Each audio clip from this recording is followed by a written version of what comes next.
Halo teman-teman, kembali lagi di channel Viscom Online Learning. Setelah sebelumnya kita sempat diskusi bersama tentang materi mengenai PBB juga tentang aktor internasional.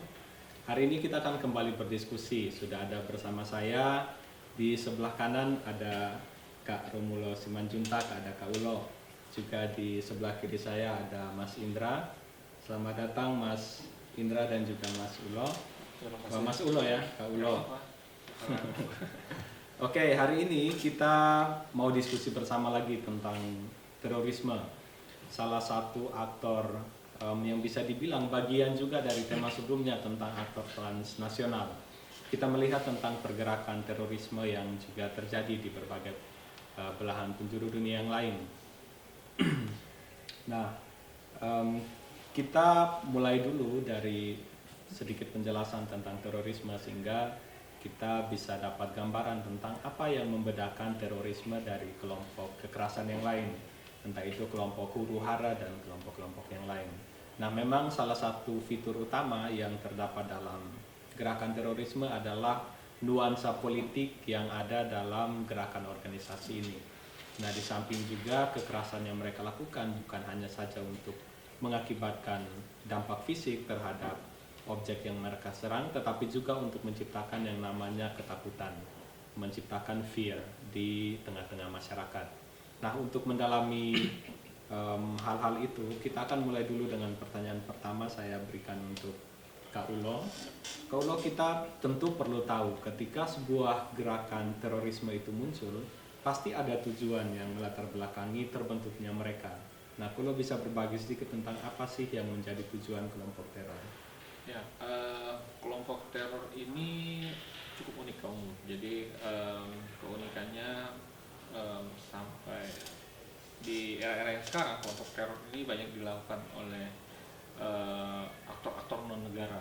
Nah, aktor-aktor non negara ini tentu ingin melakukan sesuatu dengan sebuah intensi atau tujuan.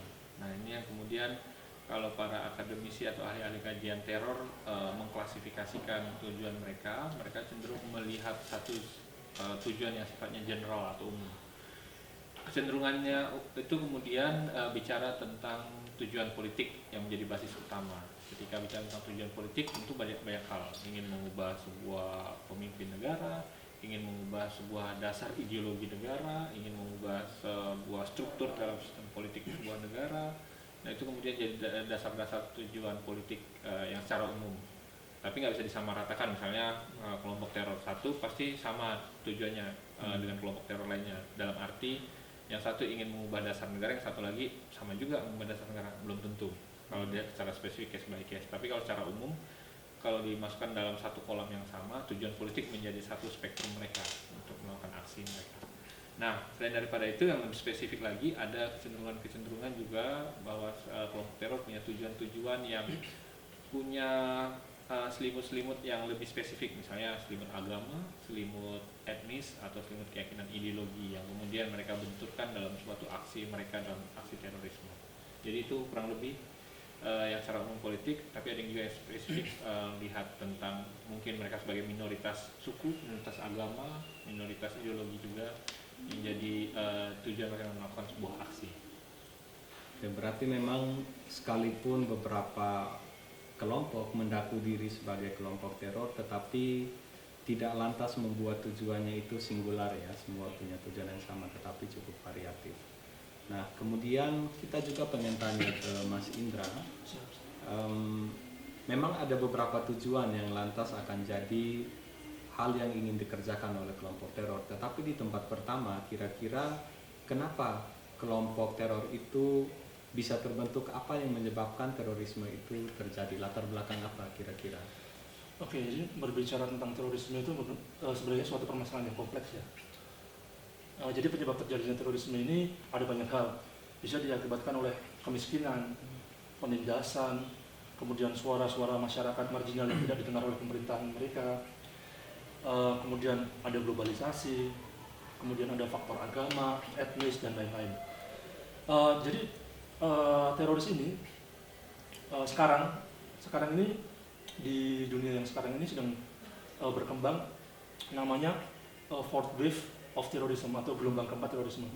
Jadi berbicara tentang terorisme modern itu sudah dimulai dari tahun 90-an itu gelombang pertama, yang sekarang itu gelombang keempat, gelombang terorisme yang lebih modern, di mana memang tujuan utama mereka itu adalah ideologi.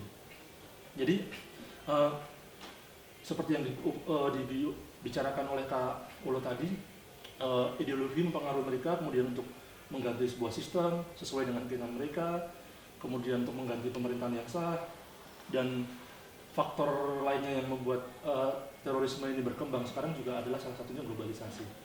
Jadi memang globalisasi ini bukan saja sebagai suatu sarana yang memotivasi mereka untuk melakukan tindak terorisme, tapi juga sebagai fasilitator untuk memfasilitasi metode-metode mereka dalam melakukan suatu kegiatan teror.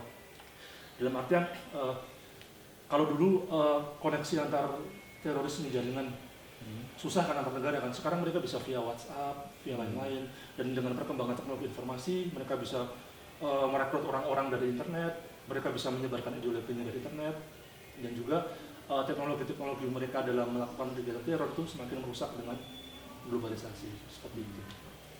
Oke, terima kasih Mas Indra, tadi dijelaskan bahwa memang salah satu alasan utama juga dari banyak hal yang lain adalah karena ketidakpuasan mereka terhadap cara kerja pemerintah yang sementara memimpin atau yang berkuasa ya. Ada banyak hal yang kemudian diprotes dan mereka memilih jalan untuk menjadi kelompok teror sebagai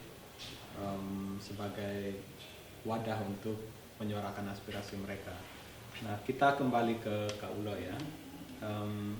Kak Ulo, tadi kita sudah bahas tentang tujuan kelompok teror, lalu tadi ada masalah kemiskinan, globalisasi, partisipasi politik yang sudah disebutkan oleh Mas Indra. Nah, yang kemudian mau kita bahas lagi, kira-kira motif atau semangat apa yang menjadi landasan sebuah kelompok teror itu terbentuk?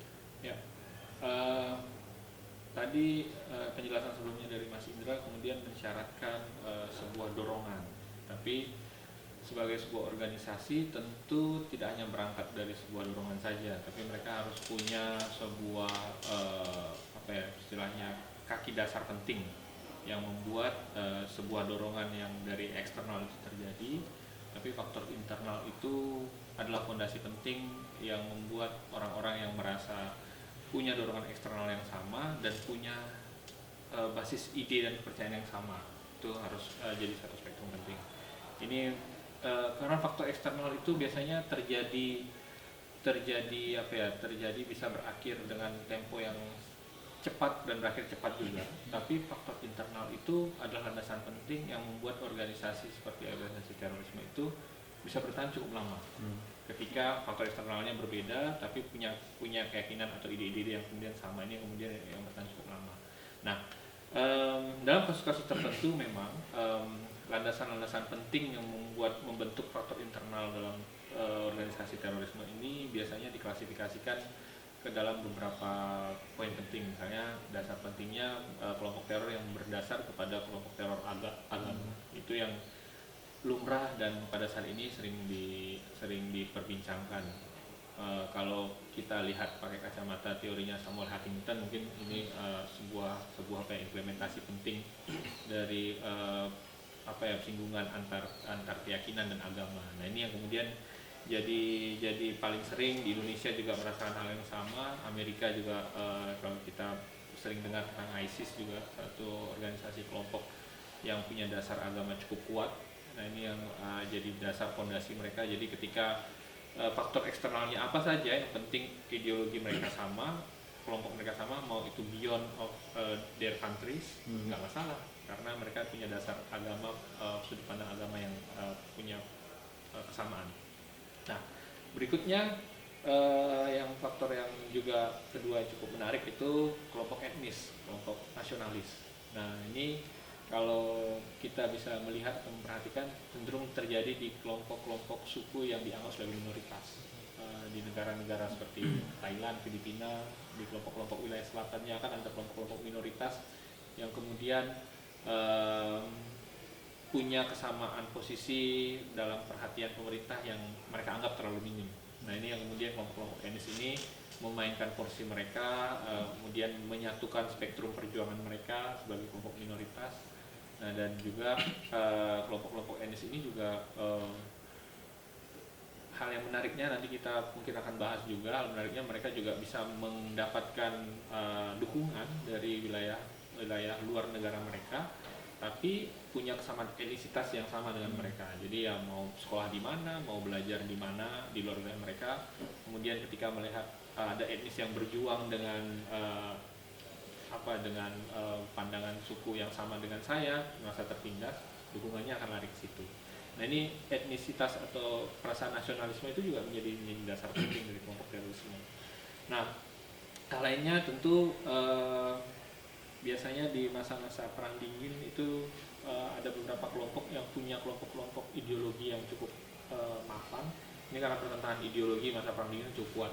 Tidak hanya terjadi di level state dengan state, tapi juga terjadi di level non-state. Kelompok-kelompok non-negara, kalau teman-teman pernah baca tentang Baader-Meinhof, itu adalah beberapa sebenarnya bahkan diinisiasi oleh kaum cendekiawan, para pelajar di kawasan Eropa Barat. Mereka membentuk sebuah kelompok Baader-Meinhof. Kemudian mereka melakukan sebuah analisa bahwa ideologi kiri mereka anggap lebih baik, dan kemudian akan tergerus melalui ideologi kanan yang sudah mulai mengakar di Eropa Barat, yang kemudian membuat mereka punya perjuangan sendiri untuk memastikan bahwa ideologi kiri tetap bertahan di kawasan Eropa itu.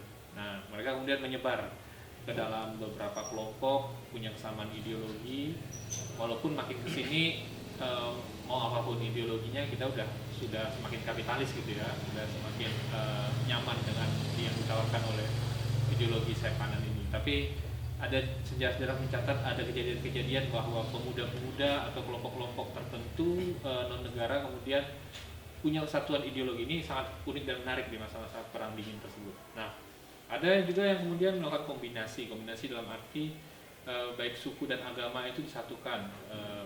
Misalnya dalam kasusnya Aira di Irlandia. Nah, mereka kemudian menyatukan antara baik itu, orang menganggap itu nasionalisme, tapi makin kesini kemudian ada pertentangan agama juga di dalamnya dari yang terjadi di Aira tadi. Nah, ada juga yang kemudian kombinasi antara agama dengan etnisitas yang pada masa awal-awal terbentuknya Rusia, kelompok Czechnya adalah salah satu kelompok penting yang kemudian punya perbedaan agama dengan mayoritas Rusia pada saat itu Ortodoks, dan juga secara etnisitas mereka merasa tidak sama juga dengan bangsa Ras. Jadi kemudian menjadi satu pertentangan menarik, melakukan aksi-aksi dari tahun 2008 di Dovska, salah satu kalau nggak salah bioskop, lalu melakukan aksi juga di salah satu sekolah dasar juga melakukan aksi teror juga. Nah itu beberapa kombinasi, walaupun poin pentingnya ada yang punya dasar yang hampir mirip, tapi makin kesini ada yang melakukan kombinasi ideologi kesukuan ataupun agama dengan juga etnisitas. Jadi pada kasus terorisme kita harus melakukan analisa secara komprehensif juga terkait landasan fondasinya, tujuannya mungkin bisa menjadi kombinasi tadi.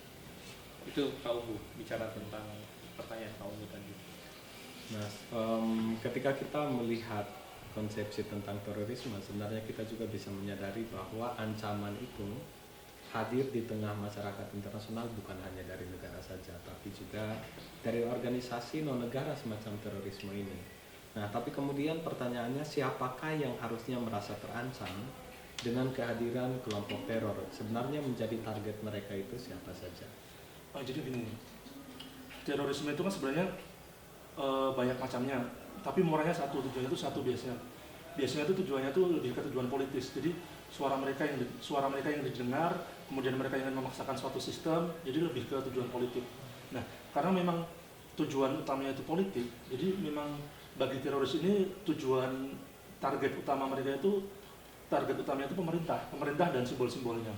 Jadi pemerintah, kemudian masyarakat sipil juga menjadi target, masyarakat sipil di negara tempat mereka beroperasi, kemudian objek vital strategis nasional, kemudian kelompok-kelompok pendukung pemerintah. Nah, kemarin juga ada kasus kan yang menteri ditusuk.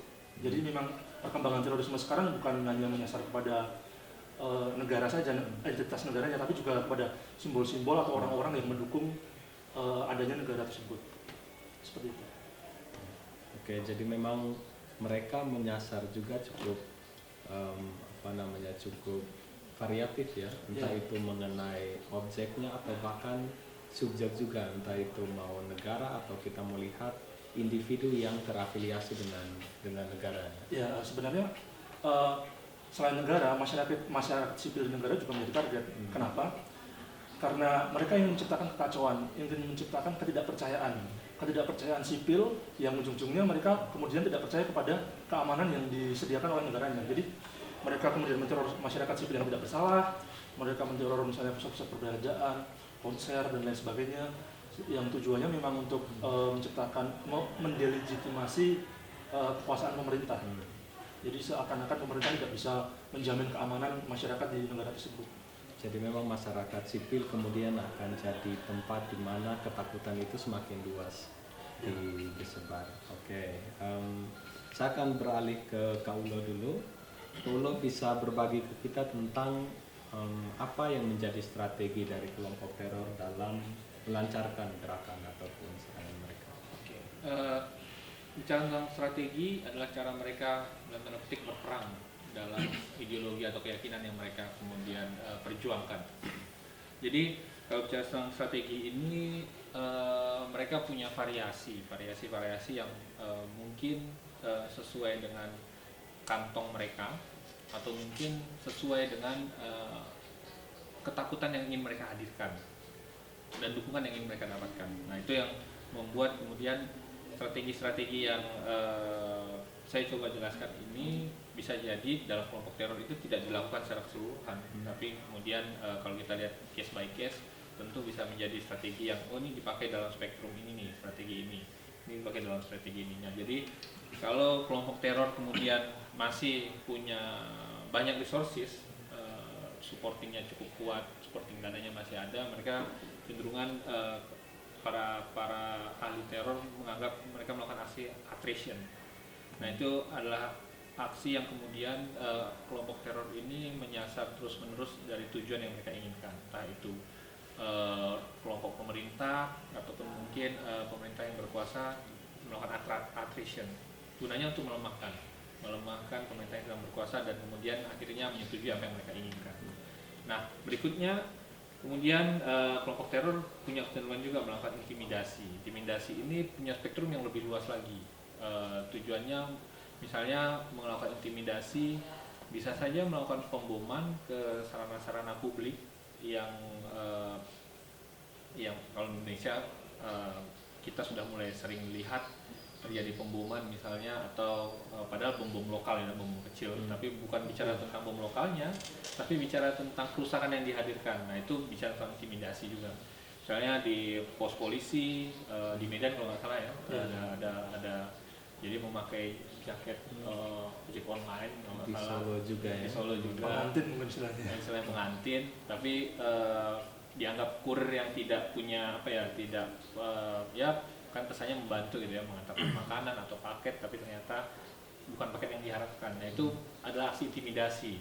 Gunanya apa? Gunanya ketika disebarluaskan, diberitakan di kanal-kanal berita, mereka mendapatkan efek bahwa ini lembaga pemerintah yang dekat dengan kita, yang menjaga keamanan masyarakat sipil saja udah tidak aman lagi, apalagi kita perorangan gitu, kemudian menjadi tidak aman.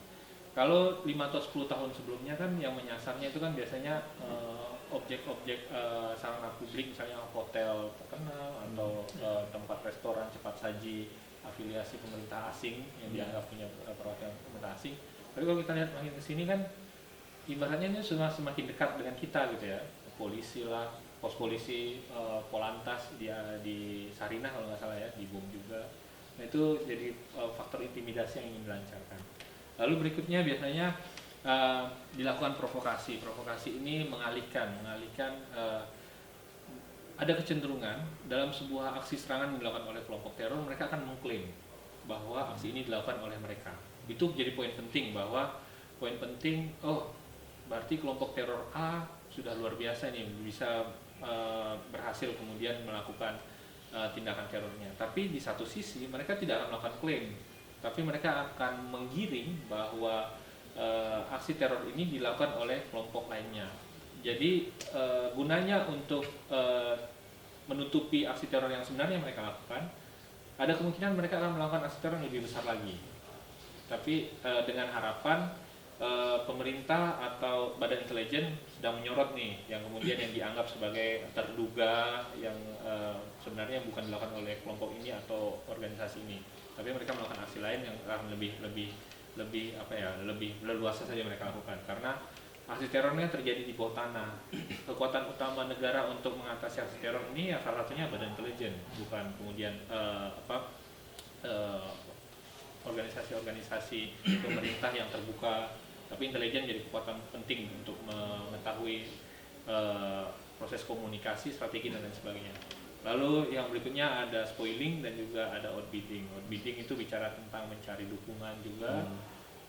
Yang tadi yang saya sudah sempat jelaskan, ada emisi yang sama, punya tujuan yang sama tapi di wilayah yang berbeda, mereka akan melakukan aksi, lalu kemudian mereka mengharapkan dukungan, aksi mereka mendapatkan dukungan di wilayah-wilayah yang berbeda. Lalu spoiling tentunya bicara tentang framing juga. Framing jika terjadi gencatan senjata artinya tidak ada serangan yang dilakukan oleh kedua belah pihak, baik itu pemerintah ataupun kelompok teror.